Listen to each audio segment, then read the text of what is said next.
Hello दोस्तों, welcome back to my channel Tele Cloudex. तो आज हम समझेंगे लिनक्स की काफ़ी बेसिक सी कमांड्स, कौन कौन सी कमांड हम लिनक्स में यूज़ करते हैं। इससे पहले मैंने आपको लिनक्स का ओवरव्यू दिया था जिसमें मैंने आपको बताया था कि लिनक्स क्या है, कहाँ से आया और क्यों यूज़ करते हैं, और उसके कुछ और पॉइंट्स। तो आज हम उसी से आगे बढ़ते हैं और समझते हैं लिनक्स की सबसे बेसिक कमांड्स कौन कौन सी जो हम यूज़ कर सकते हैं। तो मैंने ये बेसिक किसी कमांड्स मैंने कुछ लिस्ट कर रखी है, 10 कमांड हैं ये, जिनको मैं आपको प्रैक्टिकली रन करके भी दिखाऊंगा सिस्टम पे। आप उनको कैसे यूज़ कर सकते हो और उनका क्या सिग्निफिकेंस है। तो इसके लिए आप अपने सिस्टम में, अगर आपके में लिनक्स इंस्टॉल्ड है तो ये आप कमांड वहाँ पे भी रन कर सकते हो। बाकी मैंने एक सिंपल सा एक टर्मिनल फाइंड किया है आपके लिए। अगर आप के पास लिनक्स सिस्टम डाउनलोडेड नहीं है तो आप सिंपली ऑनलाइन जाके उस पर अपनी कमांड्स रन कर सकते हो। तो आइए चलिए उस पर चलते हैं और मैं आपको दिखाता हूँ उसको कैसे एक्सेस करना है और आप उस पर कैसे कमांड रन कर सकते हैं। तो कुछ नहीं करना है आपको, बस यहाँ पे आप गूगल ओपन कर लो। गूगल पे आप डालो यहाँ पे LabX। तो LabX आपको ओपन करना है। इसके अंदर आपको ऑप्शन मिलेगा ऑनलाइन लिनक्स टर्मिनल का। तो इसको आप ओपन कर लोगे तो ये आपके लिए एक टर्मिनल बनाने के लिए आपको बना के दे देगा, जिसमें आप अपना लिनक्स रन कर सकते हो। उसके बाद आपको लॉन्च ऑनलाइन लिनक्स टर्मिनल पे क्लिक कर देना है। तो ये आपकी सिंपली वर्चुअल मशीन सेटअप कर देगा और आपको डेस्कटॉप बना के ये दे देगा। बहुत सिंपल है। और देखो इसने बना के तुरंत मुझे दे भी दिया। ठीक है, इसको मैं सेंटर में कर लेता हूँ।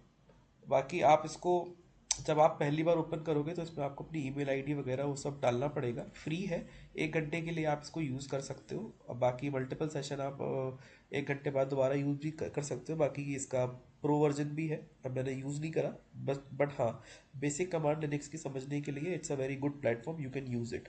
तो इसको ओपन करके बस ये एक्सी टर्मिनल ओपन करना है, ये आपका ओपन हो जाएगा। तो चलिए हमारी जो कमांड्स हैं वो देखते हैं कौन कौन सी कमांड्स हैं और उनको हम प्रैक्टिकली लर्न करते हैं। तो पहली कमांड है PWD, shows the current working directory. ये आपकी ये बताती है कि आप किस डायरेक्टरी में अभी प्रेजेंट है और किस डायरेक्टरी में आप काम कर रहे हैं। तो जैसे PWD मैंने रन करा तो ये अभी मेरे को बताएगा कि मैं होम के अंदर LabX फोल्डर है, LabX फोल्डर के अंदर एक प्रोजेक्ट नाम का फोल्डर है, तो मैं अभी उस अंदर उस वाली डायरेक्टरी में हूँ। यानी कि it shows the current working directory. Okay, काफ़ी क्लियर है जिस डायरेक्टरी में भी आप हो। जैसे मान लो आप अपने सॉन्ग्स नाम का आपने कोई फोल्डर बनाया, उसके अंदर आपने डिवोशनल सॉन्ग्स लिखे और आपने कुछ बॉलीवुड सॉन्ग्स लिखे, फिर आप बॉलीवुड सॉन्ग्स के अंदर आ गए तो बॉलीवुड सॉन्ग के अंदर आपने बाकी सॉन्ग्स डले हुए हैं आपके, तो आपकी प्रेजेंट डायरेक्टरी कौन सी हुई, वो वाली क्या नाम है, बॉलीवुड सॉन्ग्स वाली। तो इसी तरह से ये भी काम करता है, होम LabX प्रोजेक्ट। तो ये आपकी प्रेजेंट डायरेक्टरी है।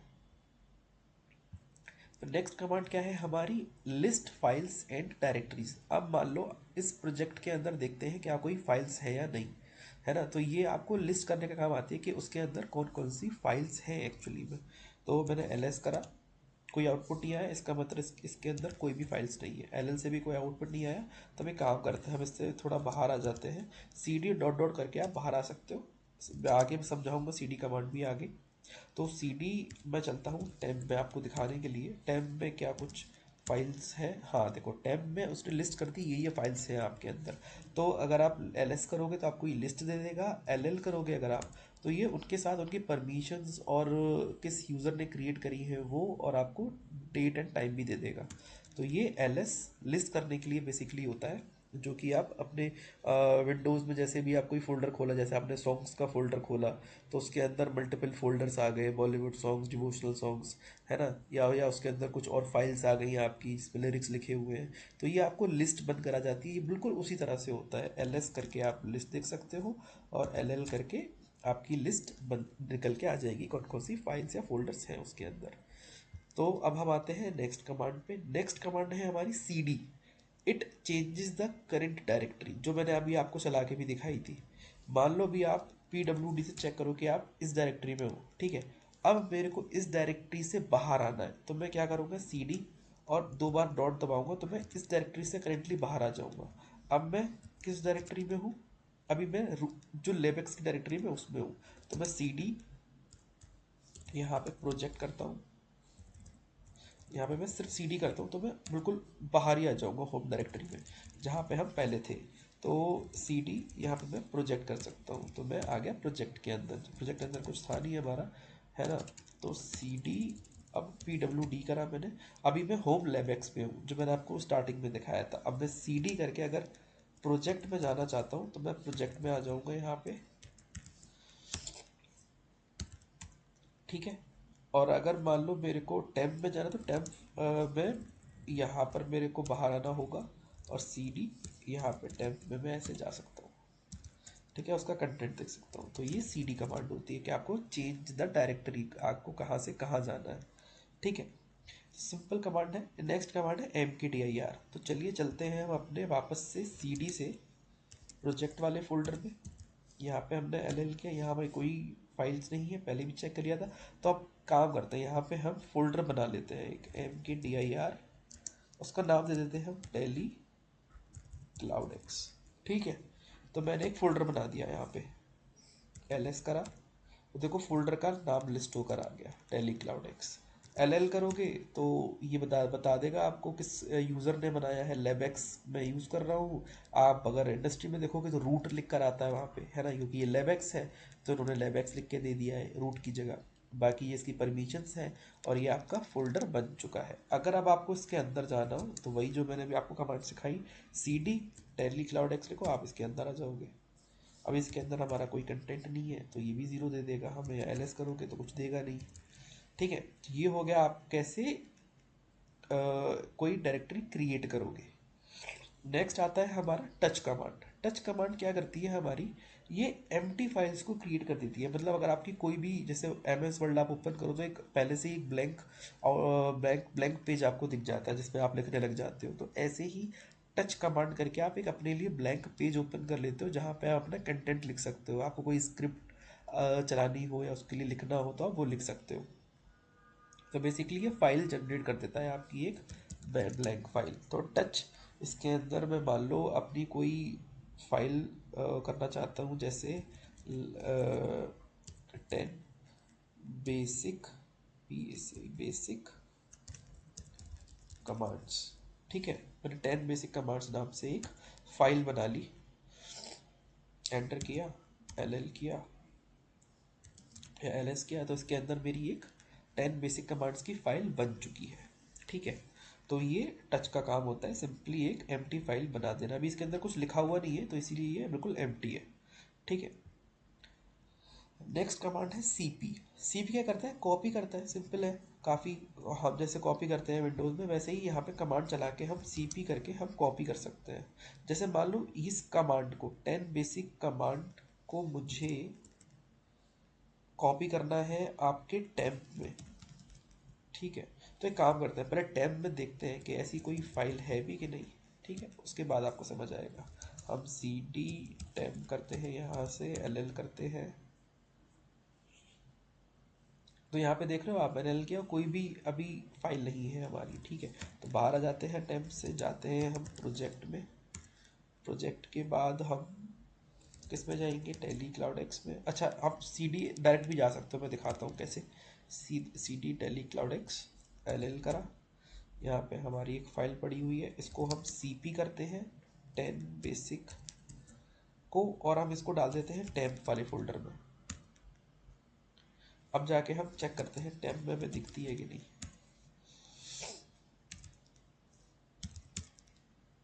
हाँ देखो, 10 बेसिक कमांड्स वाली फाइल यहाँ पे आ चुकी है, यानी कि वो यहाँ से कॉपी हो चुकी है। तो अब इसको एक काम करते हैं, मैंने आपको बताया था ना सी डी करके आप डायरेक्ट भी वहाँ जा सकते हो। तो कैसे, सी डी प्रोजेक्ट, ओके, पहले आपको टेम्प से बाहर आना पड़ेगा। ये हम बाहर आ गए, सी डी प्रोजेक्ट, प्रोजेक्ट के अंदर टेली क्लाउड। तो आप फोल्डर के अंदर फोल्डर ऐसे बनाते जाओगे तो आप उसके अंदर अंदर जाते जाओगे, ठीक है। तो ये ऐसा है, ठीक है। अगर आपको मान लो यही इसका कोई बैकअप लेना हो तो बहुत काम आता है सीपी कमांड इस केस में। 10 बेसिक कमांड चलाया मैंने, इसका मैंने को बैकअप लेना है तो मैंने इसके आगे बैकअप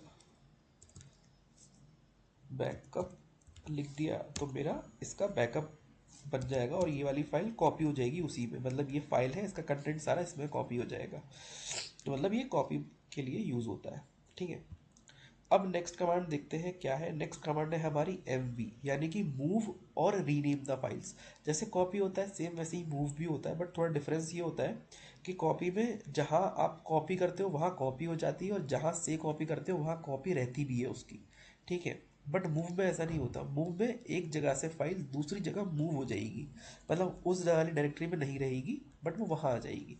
जैसे अब मान लो मैं टैली क्लाउडेक्स में इसे यहाँ से ये वाली बैकअप वाली फाइल जो है ना उसको मूव करके देखता हूँ। 10 बेसिक बेसिक बैकअप, ठीक है। इसको मैं मूव कर देता हूँ कहाँ पे, टेब में। अब देखता हूँ मेरी फाइल यहाँ रहती है या नहीं। तो देखो यहाँ से मेरी फाइल रिमूव हो गई। अब वो कहाँ मिलेगी मुझे, वो मिलेगी मुझे टैब वाले फोल्डर में, क्योंकि मैंने उसको वहाँ पे मूव कर दिया है। एल करा तो देखो ये मैंने कॉपी करा हुआ था, ठीक है। ये यहाँ पर भी है और ये यहाँ पर भी है, ठीक है। मैंने इसको मूव करा हुआ था तो ये यहाँ पर तो है, बट यहाँ से वो रिमूव हो गई है। तो ये सीपी और मूव का डिफरेंस होता है। अब मान लो मेरे को एमवी कमांड का एक फ़ायदा और होता है, आप इससे ना रीनेम भी कर सकते हो। तो आप इसको रीनेम करने के लिए सिंपल कुछ नहीं, वही नाम लिखो जो उस फाइल का नाम लिखा हुआ है। बाकी अगर जो आपको रीनेम उसका नया नाम देना है, जैसे मान लो बेसिक कमांड्स बैकअप वाली फाइल थी, तो मैं इसके आगे आज की डेट और डालना चाहता हूँ 12072026, ठीक है। ये 12/7/2027 आज की डेट है। तो मैंने उसको इस नाम से डाल दिया, तो ये अब उसका फाइल का नाम अपडेट कर देगी। पहले फाइल का नाम ये था, अब फाइल का नाम ये हो चुका है। तो ये मूव का फ़ायदा होता है, आप इस वाली फाइल से ऐसे मूव कर सकते हो। नेक्स्ट कमांड है हमारी rm, रिमूव फाइल्स और डायरेक्टरी। ओके, ठीक है। तो बहुत सिंपल है। rm के लिए आप कुछ नहीं, आप जाओ वापस से अपने प्रोजेक्ट में, cd प्रोजेक्ट और टेली क्लाउड एक्स में आ जाओ, और यहाँ पे मेरी जो फाइल है 10 बेसिक कमांड की। ओके, चलो हम यहाँ नहीं करते, हमने जो 10 में फाइल भेजी है ना हम उनको रिमूव कर देते हैं, क्योंकि वहाँ हमारा इन फाइल्स का कोई काम नहीं है। तो मैंने rm 10 बेसिक कमांड्स को यहाँ से रिमूव कर दिया।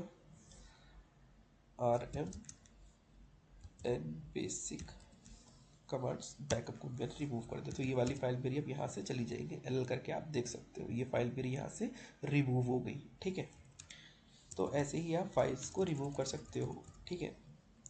नेक्स्ट कमांड है आपकी cat, it displays the content of a file. ये फाइल क्या करता है, जो भी फाइल के अंदर आपका लिखा हुआ है ये वो आपको दे देगा कि इसके अंदर आपने क्या क्या लिख रखा है। एग्जाम्पल के लिए टैब में कुछ फाइल्स पड़ी हुई है, उनका कंटेंट आपको दिखा देता हूँ। जैसे मॉनिटर डॉट लॉग, ठीक है, कैट किया, मॉनिटर डॉट लॉग किया, तो इसके अंदर लिखा हुआ है field to connect session, field to connect session manager and ये मतलब सिंपल जो भी कंटेंट आपने लिखना है या फिर आपने कंटेंट किसी फाइल में लिखा हुआ है, कैट कमांड रन करो, उसका पूरा कंटेंट आप देख सकते हो कि उसके अंदर क्या लिखा हुआ है। ये देखो, इसके अंदर एक फाइल है बिन बैश करके, उन्होंने कोई स्क्रिप्ट बना रखी है अपने उसमें, तो ये आप कैट कर सकते हो यहाँ पे, ठीक है। तो ये स्क्रिप्ट समझने के लिए या फिर ये कैसे रन करती है, ये मैं आपको आने वाली वीडियोस में सब समझाऊंगा स्टेप बाय स्टेप। तो ये कैट का कमांड है। बाकी नेक्स्ट कमांड जो है हमारी इसमें दी हुई है क्लियर। तो क्लियर कमांड सिंपल है, कुछ नहीं, जो भी आपने यहाँ पे अपने टर्मिनल में रन करा हुआ है, ठीक है, इन सबको अब आप मतलब कुछ नया काम स्टार्ट करना चाहते हो, ठीक है, तो कुछ बस आप क्लियर लिखो, आपका सारा सब कुछ क्लियर हो जाएगा, ठीक है। ये आपने इतना जो भी चलाया वो भी क्लियर करना है, क्लियर, तो ये बिल्कुल क्लियर हो जाएगा। cd प्रोजेक्ट प्रोजेक्ट, ठीक है, ll टेली क्लाउड एक्स बना हुआ है यहाँ पे, है ना, ll, ठीक है। काफ़ी काफ़ी बार इसको आप यूज़ कर सकते हो। क्लियर को क्लियर कर दिया भाई मैंने, अब इसमें कुछ नहीं दिखेगा, आप बिल्कुल नए तरीके से स्टार्ट कर सकते हो, ठीक है। तो यह आज की हमारी कुछ 10 बिल्कुल बेसिक कमांड्स थी लिनक्स की, जिस जो आप यूज़ कर सकते हो अपने सिस्टम में, और जो मैंने तरीका बताया इसमें भी आके आप रन करके प्रैक्टिस कर सकते हो। और इसके बाद हम इसको और आगे ले जाएंगे और हम समझेंगे विम कमांड कि मतलब जो हमने फाइल अभी देखी है तो फाइल बनाते कैसे हैं, उसके अंदर एडिट कैसे करते हैं, या बहुत सारी चीज़ें हैं लिनक्स में। धीरे धीरे धीरे मैं आपको एक एक सेशन करके समझाता जाऊंगा। तो दोस्तों ये आज का हमारा सेशन था, और अगर आपको मेरी वीडियो पसंद आई हो और आपको वीडियो समझ में आई हो तो मेरे चैनल को ज़रूर सब्सक्राइब करें। Thank you. मिलते हैं नेक्स्ट वीडियो में, and learn the tech behind everything. Thank you.